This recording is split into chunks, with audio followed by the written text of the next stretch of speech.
It was not a tranquil afternoon at Windsor. It felt like a seismic event. Cameras remained fixed on the sight nobody anticipated seeing. Princess Anne positioning herself beside Catherine. Her attendance was intentional, her manner resolute, and her quietude more impactful than any monarchical order. A formal declaration was unnecessary. No meticulously practiced phrases were needed. The action conveyed the entire message. The established leadership had faltered. Within moments, that one instance sparked a tempest that raged across Britain rapidly. Social media flared, royal analysts were stunned, and palace aides hurried to grasp the implications of the event. Was this a gesture of defiance or a statement of allegiance to a revised system? Anne had consistently been the monarchy's steadfast anchor, the epitome of self-control, responsibility, and propriety. She avoided strategic maneuvers, never faltered, and shunned melodrama. Thus, as she aligned with Catherine, her choice bore the weight of precedence. It was subtle, intentional, and conclusive. For years, Anne kept a respectful separation from domestic conflicts, prioritizing integrity over rumor and custom over partiality. Yet this situation was different. Her bearing alone communicated what language could not. She had picked a faction, and the faction she picked was not Queen Camilla's.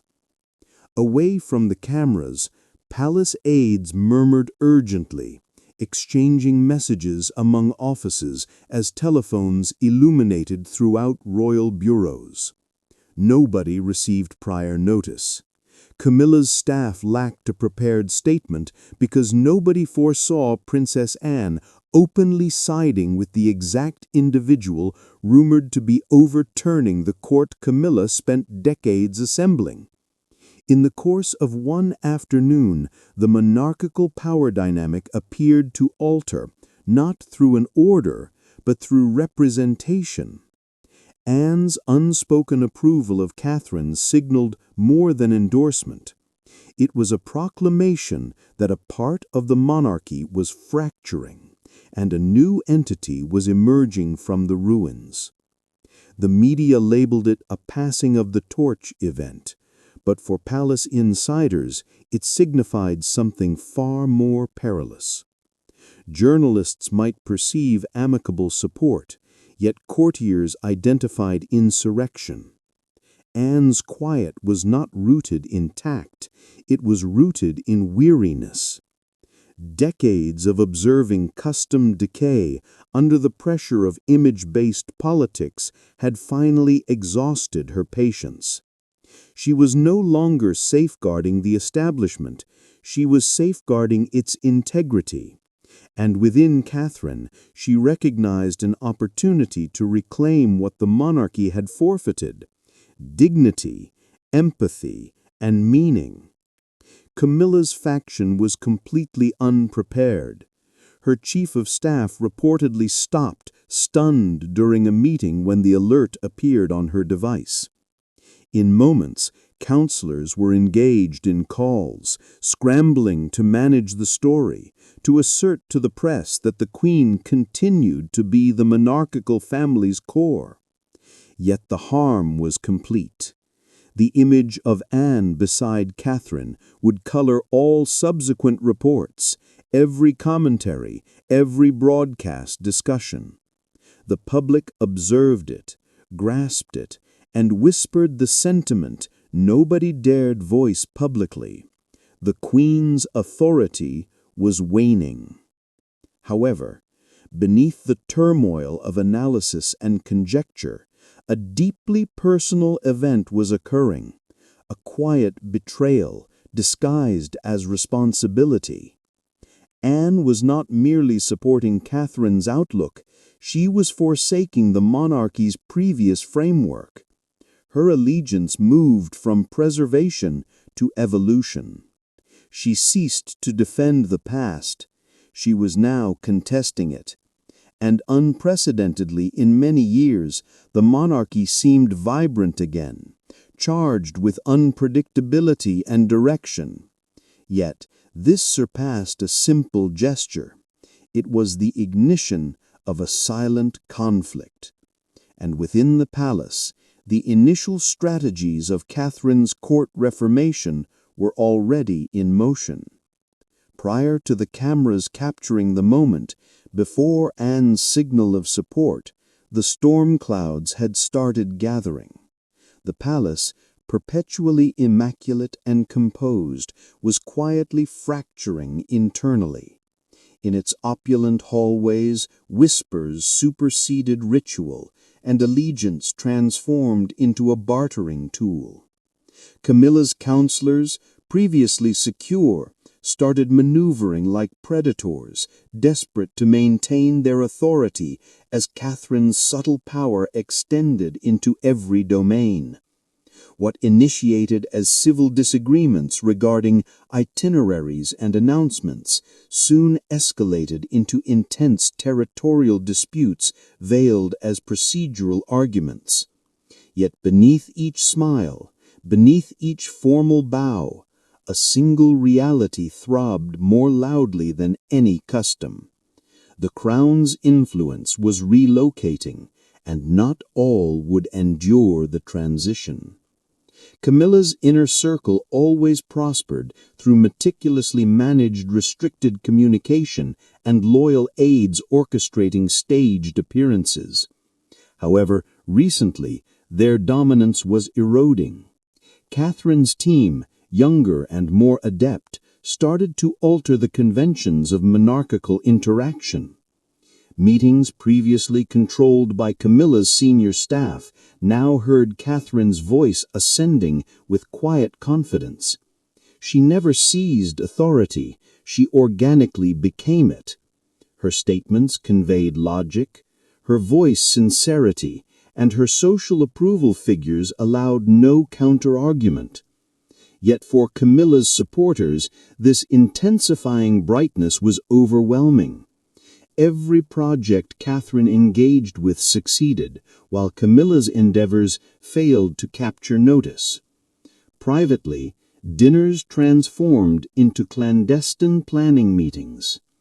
Courtiers and advisors discussed methods to protect Camilla's standing while silently admitting the immense difficulty of the task. Every function became a contest. Whose identity would be prioritized in media communications, whose philanthropic causes would gain prominence, whose persona would define the palace's public face. Camilla's aides pressed her to assert herself, to signal to the public who possessed the rank of queen. Yet their insistence merely exposed their anxiety. They understood that authority doesn't disappear abruptly. It diminishes subtly, instance by instance, until nothing remains to grasp. Concurrently, Princess Anne observed the situation, her endurance, long viewed as one of the monarchy's greatest stabilizing elements, starting to wear thin. She perceived the fractures developing, not only in Camilla's self-control, but also in the institution's very core. Each societal error by Camilla met with silent rejection from Anne, whose impassive expression masked decades of quiet critique. Anne tolerated extensive issues to maintain domestic harmony, but she could not overlook what she now viewed as self-indulgence presented as governance. For her, Catherine signified the self-control and moderation the monarchy lacked, a restoration of integrity over entitlement. And although she never articulated it, her allegiance slowly gravitated toward the woman who personified every principle she long upheld. As the tension escalated, a discreet partnership started to materialize. Anne and Catherine, two figures divided by age but aligned in mission, discovered rapport in short conversations, in exchanged looks at state functions, in the unstated acknowledgement that transformation was imminent, regardless of the palace's preference. Their bond was not centered on affection, it centered on belief. Catherine aimed to update the monarchy. Anne aimed to protect it. They jointly recognized those objectives were identical. And then the unauthorized disclosures began. A lone internal document appeared in the media, subtle yet shattering. It mentioned reorganization within the monarchical structure, a term that sent shockwaves through all divisions. Identities were rumored, positions reassessed, futures jeopardized. The king's counselors felt caught in untenable situations, honor the past or ensure survival. Nobody was willing to commit, at least not publicly. Apprehension descended upon the palace like a dense, stifling mist. The hallways buzzed, not with obligation, but with anxiety. For Camilla, the environment she established through charisma and tenacity was now collapsing around her. For Catherine, the reform was no longer an option, it was a mandate. And for Princess Anne, the time had arrived to intervene before quietude signaled endorsement. And subsequently, the choice arrived that determined Camilla's downfall. A reform strategy intended to remove her authority incrementally. No majestic proclamation, no public showdown. Catherine's upheaval was a nuance that permeated the palace like a shift in atmospheric conditions. Silent, unseen, yet utterly unavoidable. She did not grab authority, she repositioned it. Every statement she made, every choice she enacted, bore the gravity of a larger movement. A revised system materializing beneath the veneer of the monarchy's inflexible customs. The established methods started to disintegrate, not through aggression, but through refinement. Catherine's tactics were never overt, never rash, yet profoundly efficient. She commenced in areas few perceived, within the silent gears of palace administration. Duties that existed for ages under Camilla's discreet patronage started to shift owners. Respected aides, formerly secure, found themselves courteously moved elsewhere, their successors chosen by Catherine's close circle. There were no public firings, no overt takeovers, just reorganization and updating, terms that seemed forward-thinking but bore the incisiveness of upheaval. Catherine understood that genuine change originates not from ranks, but from individuals. Her power escalated not via commands, but via propriety. She never found it necessary to proclaim her status as the future. She lived it. Her serene dignity during moments of friction stood in sharp opposition to Camilla's increasingly rigid demeanor. While the Queen's staff hurried to safeguard old pecking orders, Catherine was revising them concurrently. Her directive was simple, yet revolutionary. The institution must provide service rather than receive it. Under her guidance, monarchical obligation transformed, becoming personal, compassionate, and remarkably contemporary. The populace took notice. Surveys started to change. Individuals previously apathetic to royal matters suddenly felt impressed by Catherine's modesty and resolve. They perceived a leader who comprehended the current era, one capable of merging heritage with relatability. Internally, Anne emerged as her silent protector. The Princess Royal, formerly viewed as rigid, even inflexible, offered her ethical backing to Catherine's mission. Anne's support was not vocal, but it was unnecessary. When Anne appeared with Catherine in conferences, when she openly lauded her endeavors, it resonated through every segment of the establishment. Courtiers started to shift their allegiances, sensing instinctively that the equilibrium had shifted.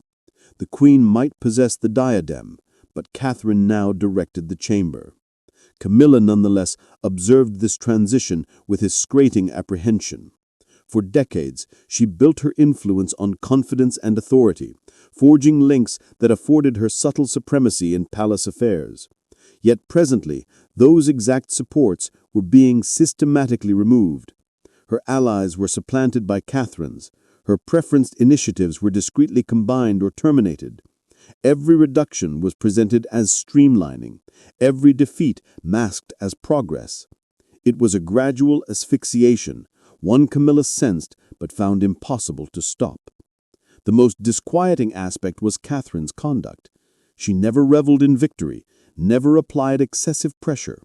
Her upheaval was executed so gracefully, so subtly, that resisting it meant appearing defensive. Even as Camilla's influence diminished, she engaged her with warmth, generosity, and an uncanny composure. This disparity merely intensified the queen's anxiety.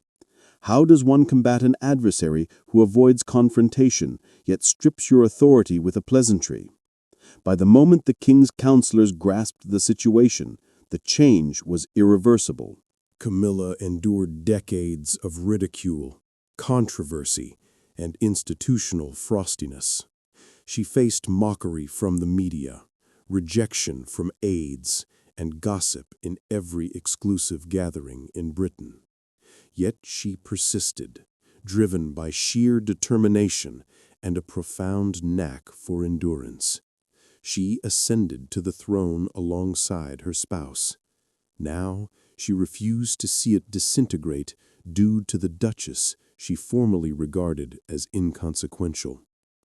Catherine's subtle reformation had extended too far, and Camilla recognized only one strategy potent enough to counter it: leverage. In the period after Anne's public support for Catherine, Camilla's fury sharpened into focus. She remobilized her press contacts, the editors and monarchical journalists who previously assisted in shaping her persona as the misjudged queen. Strategically placed disclosures started surfacing in prominent publications, depicting Catherine not as the dignified reformer society admired, but as a perilously driven royal pursuing her own goals. Unnamed informants near the palace characterized her as scheming, excessively domineering, even power-seeking. These were not arbitrary strikes. They were precise attacks intended to reshape the story before Catherine's power grew insurmountable. Every function transformed into a venue for rivalry. Camilla's itinerary abruptly swelled with events that conflicted with Catherine's.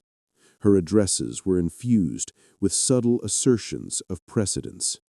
Privately, she directed her media team to elevate her visibility. Extended photo opportunities, private discussions, quiet reminders to journalists regarding who, precisely, sat next to the king. Her staff promoted narratives emphasizing her charitable endeavors, her decades of devotion to Charles, and her commitment to custom. It was a familiar strategy, one she understood intimately. Yet this instance, her rival employed different tactics. Catherine offered no counterattack. She made no statements.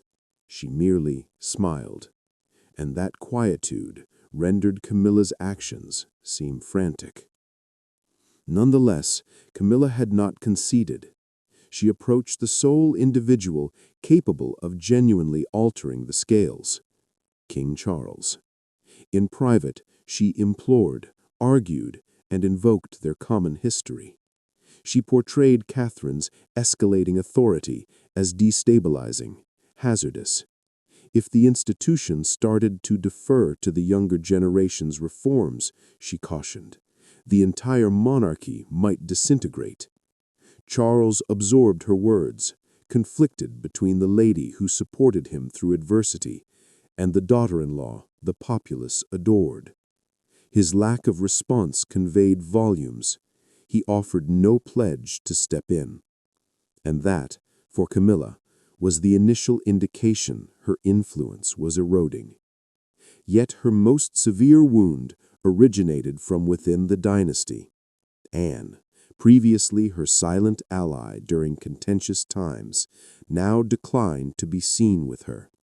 The Princess Royal's non-attendance at vital functions was noted immediately by the media, fueling rumors of a monarchical split. What the public failed to see was the deliberateness of the act. Anne's non-attendance was not defiance, it was repudiation.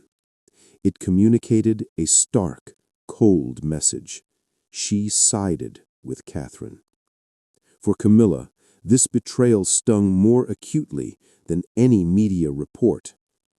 The palace swiftly devolved into a tactical arena of competing groups, Camilla's adherents defending the pecking order, and Catherine's reformers discreetly establishing a revised structure beneath them.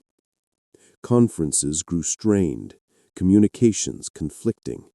Every directive was scrutinized for veiled political intent. Even the monarch's personal employees started to perceive the inevitable. Camilla's dominance was fracturing against its own opposition. The more intensely she battled to retain her authority, the more secluded she grew. However, despite her rising desperation, Camilla maintained her stance. She felt survival remained feasible if she could withstand the turmoil. What she failed to grasp was that the turmoil had already determined its path. The monarchy's influential center was relocating, not through insurrection, but through restoration. The more Camilla resisted it, the quicker it distanced itself. Yet every action Camilla took merely reinforced the quiet solidarity developing around Catherine, a solidarity Anne herself started to facilitate. It transpired privately, yet the repercussions were felt by every media outlet in Britain. During that subdued but charged conference, three ladies stood at the center of a fractured monarchy: Camilla, Anne, and Catherine. The atmosphere was dense with strain, decades of self-control yielding to a singular clash that would reshape the monarchical equilibrium permanently. In that moment, ranks became irrelevant. Only the truth mattered. It marked a long overdue confrontation, one destined to conclude not in scandal, but in a quiet, indisputable transition of power. Camilla arrived anticipating conflict, fortified by sentiment and the certainty of an individual who felt she merited her rank through perseverance. Her voice wavered between fury and sorrow as she appealed to Anne's allegiance, invoking their shared decades of service, mutual hardships, and collective past. "You understand my ordeal," she stated, her voice faltering. "You recognize the intensity of my struggle to support him." It constituted an appeal for solidarity, yet Anne's demeanor remained unmoved. For ages, the Princess Royal observed allegiance exploited to excuse inadequacy. This was not a person influenced by sentiment. Anne's retort was brief, cutting, and decisive. Perseverance fails to excuse inertia. The statement struck like a mallet, severing the tense atmosphere separating them. Camilla subsequently addressed Catherine, seeking compassion where dignity had proven ineffective. Yet Catherine remained silent. Her quietness constituted her power. Each moment she refrained from speaking merely enhanced her authority, her poise a stark juxtaposition to Camilla's agitation. Catherine's self-control was not aloofness, it was calculation. She understood that within the palace, quietness resonates more strongly than fury. When she eventually spoke, it was merely to confirm that the change was already underway, and that its importance precluded reversal. Her tone held no animosity, only certainty. And that, above all, is what shattered Camilla. The awareness that she was not being overthrown, she was being superseded. Charles was notified shortly thereafter, and briefly, the king was struck silent by disbelief. He consistently assumed the two ladies, his spouse and his daughter-in-law, would uphold a diplomatic equilibrium. Instead, he found himself leading an institution split by principles. His immediate desire was to broker calm, yet even he perceived this surpassed disagreement. It represented a generational shift in ethical authority, one that he, despite his sovereignty, could not halt. The repercussions were instantaneous. Counselors long identified with Camilla's bureau were discreetly let go or moved. Key committees previously managed by her now functioned under Catherine's supervision, their objectives revised to align with her reformist agenda. The transition was not overt, it was precise. No social declarations, no domestic directives, just quiet alterations clarifying the new location of genuine power. Within a short period, Catherine's governance was evident in all facets of palace operations, from media strategy to philanthropic direction. Even the king's counselors started requesting her input before finalizing determinations. For Camilla, the quiet following the clash was worse than the confrontation. The palace, previously vibrant with her presence and authority, became colder, more distant. Entrances that previously welcomed her started to stay shut. The group that formerly constituted her court now reported to a different authority, an authority who did not seize control, but effortlessly assumed it. But as Catherine's power solidified, an uneasy realization dawned on her supporters. Triumph was achieved, yes, but not without consequence. The institution itself seemed unstable, its supports shaking beneath the stress of the change. Established allegiances were broken, the known was supplanted by the uncertain. And although Catherine secured the victory for dominance, nobody could yet ascertain what kind of realm would rise from the remnants of that conflict. Yet even triumph carried repercussions, and as Catherine ascended, the monarchy itself started to shake under the burden of the transformation. The palace hallways that formerly resonated with Camilla's vitality grew hushed. Previously, her presence dominated every chamber, her humor diffusing strain, her self-assurance dictating the atmosphere. Yet now, the very structure that previously lauded her rise seemed to grow frigid, detached. Meeting requests ceased. Telephone calls were not returned. The assistants, who formerly supported her, disappeared sequentially. Their exits were justified as transfers or departures, although the reality was understood by all. Camilla's court, the influential circle she dedicated years to building with attention, appeal, and strategy, was dissolved.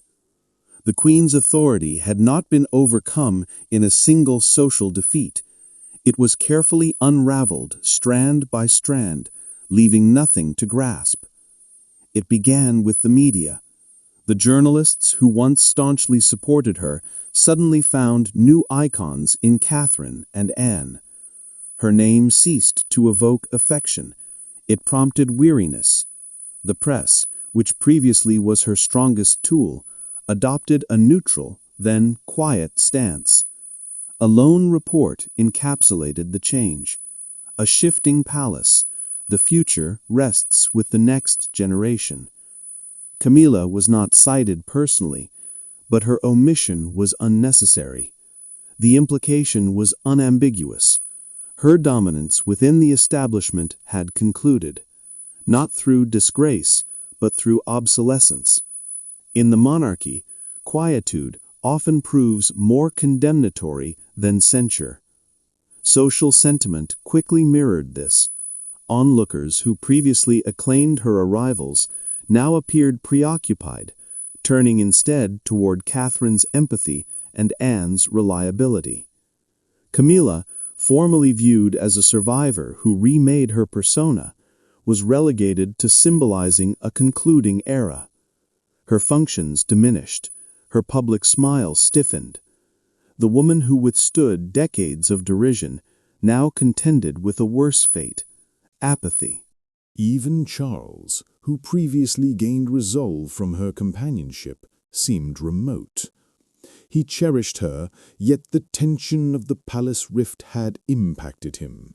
For the first instance, the king seemed hesitant, trapped between allegiance to his spouse and the unstated fact that the new era now aligned with Catherine's perspective. Internally, Catherine stayed composed, cautious not to allow triumph to become arrogance. She declined to revel, declined to permit rumors of vengeance to spread. Each modification she implemented reflected intention, not egotism. Camilla's charitable works were maintained, her efforts recognized, and her dignity safeguarded. To society, Catherine's conduct seemed magnanimous. To the palace, it was tactical. By eliminating hostility, she provided no foothold for insurrection. Her governance was founded not on ruin, but on revitalization. The monarchy was not just weathering Catherine's ascent, it was adapting through it, and discreetly guaranteeing the transition stayed civilized, stood Princess Anne. Her authority acted as the unseen force, preserving calm amidst the potential turmoil. Anne ensured no disgrace marked the change, no indignity tainted the Queen's withdrawal. Her commitment to responsibility remained steadfast, even toward the individual she previously challenged. It was Anne who guaranteed Camilla's contributions would not be dismissed, only finalized with respect.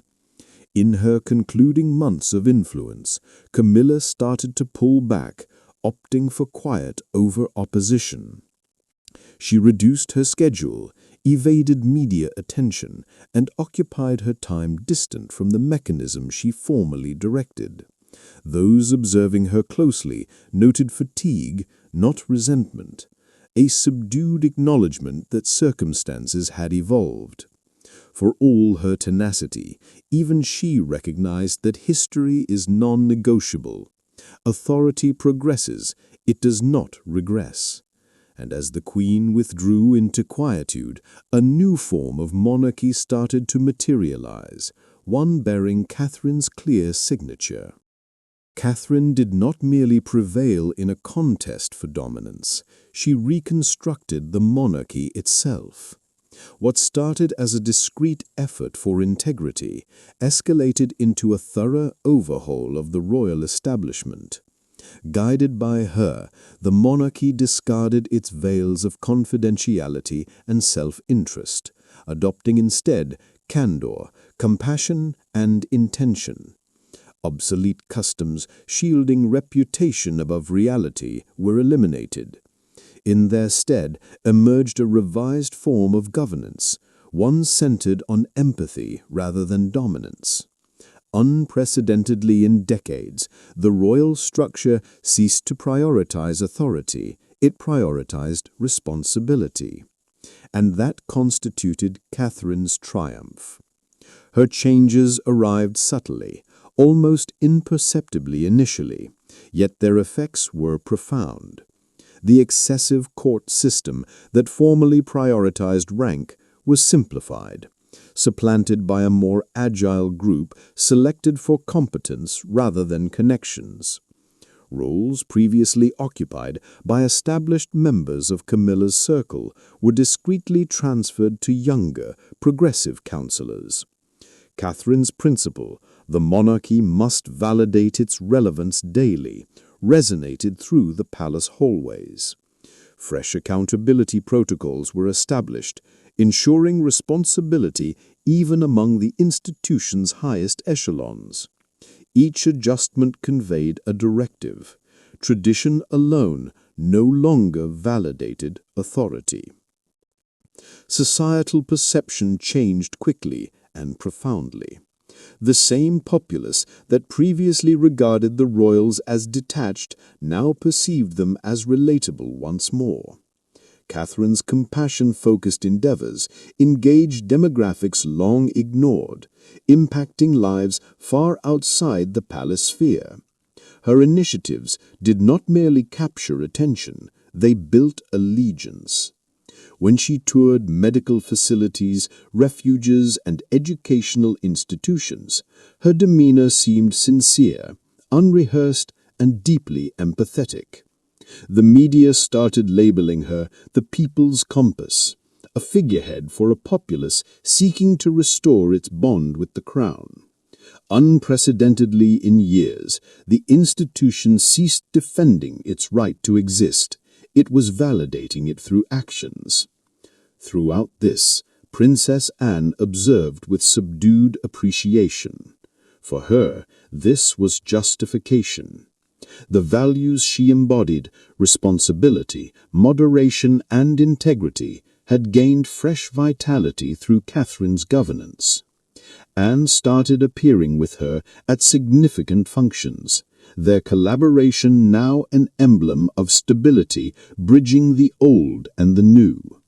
It was Anne who ensured Catherine's updates did not alienate the monarchy's conventional followers. United, they achieved a scarce equilibrium between advancement and protection. The monarchy, long fractured by age and ideological conflicts, suddenly found unity behind them. Even King Charles, who first found it difficult to accept his wife's displacement alongside his daughter-in-law's ascent, started to concede the certainty and necessity of Catherine's direction. Privately, he voiced esteem for her capacity to restore equilibrium without conflict. It was not the institution he foresaw, but perhaps it was the one Britain needed now. His quiet concurrence signaled the conclusion of opposition. The transition that previously seemed scandalous now felt predetermined. Thus, from the remnants of court intrigue, a revised court materialized, one founded not on entitlement, but on meaning. Catherine's court was diverse, modern, and refreshingly sensible. Her associates discussed empathy, teamwork, and restoration, not status or privilege. The atmosphere of royal life transformed from endurance to engagement, from display to sincerity. The monarchy, revitalized under her guidance, at last reflected the compassion it long professed to hold. However, even as tranquility descended upon the palace, a single question lingered in every hushed corridor. Had Catherine genuinely concluded Camilla's era, or merely superseded it with her own? Camilla's time is over represented more than a news report. It marked the watershed of a dynasty. For generations, the monarchy endured through reputation, custom, and unstated agreements. Yet that day, as Catherine and Anne stood adjacently before the media, the public perceived a distinct shift. Their joint appearance was not routine, it was representative. Two figures, separated by age, yet aligned in belief, achieved what few deemed feasible. They restructured the monarchy's authority framework without shattering it. However, beneath the serene expressions and flawlessly delivered statements rested the quiet realization that this tranquility was delicate. Authority, fundamentally, never dissipates. It merely transfers to different holders. The palace showcased solidarity, an image of revitalization and advancement. Publicly, Catherine's court signified a new beginning, accountable, empathetic, and profoundly relatable. Yet within those refined chambers, friction remained like an unvoiced threat. Anne perceived it. The identical drive that previously fueled Camilla's supremacy was not extinguished, only rechanneled. Catherine's ascent restored the monarchy's honor, yet it also reactivated ambition in others. Each update she implemented, every individual she empowered, generated waves of both respect and jealousy. Authority might relocate discreetly, but it never rests. The king's position started to recede into the periphery, accompanied by a somber acceptance. Charles, perpetually the intellectual, grasped that events were unfolding faster than his ability to manage. He observed his daughter-in-law assuming control of the establishment he dedicated his existence to safeguarding, and while he respected her determination, he also recognized the burden she now bore. In her capability, he perceived both the monarchy's deliverance and its fresh susceptibility. His sovereignty, previously envisioned as an epoch of equilibrium and progress, had evolved into the link between two distinct eras, Camilla's waning dominance and Catherine's uncompromising transformation. Camilla's heritage, though lessened, declined to vanish. Her identity stayed a presence in all analyses, all texts, all discussions regarding the institution's path. She represented both the warning and the essential impetus, the woman who defied custom, shattered norms, and ultimately bore the consequence for it. History would recall her, not with kindness, but with completeness. Absent her defiance, Catherine's rise might never have gained its imperative. In one perspective, Camilla's disgrace formed the bedrock of Catherine's reign. Catherine nonetheless comprehended the harsh reality of change. It is never truly final. The framework she reformed would eventually oppose her, just as it opposed her predecessors. Already, murmurs of generational restlessness were starting to emerge. The junior royals, raised amidst calls for modernization, started to challenge even her methods. Her vision of duty, while commendable, seemed overly cautious, excessively deliberate for an era demanding immediate action. Catherine sensed it. The subtle movement, the uneasy dynamism of a fresh tempest gathering beneath the calm of her success. Anne sensed it likewise. She witnessed history recur sufficiently to understand that no rule, no power, no revised system endures indefinitely. Standing with Catherine publicly, she conveyed support through her quietude, conscious that future conflicts would occur not in the media, but within the dynasty itself. United, they concluded one period, yet neither could forecast the nature of the monarchy their alliance had created. Thus, the subsequent phase of the British monarchy commences, revitalized, reshaped, and perpetually defined by the day Princess Anne declared her allegiance.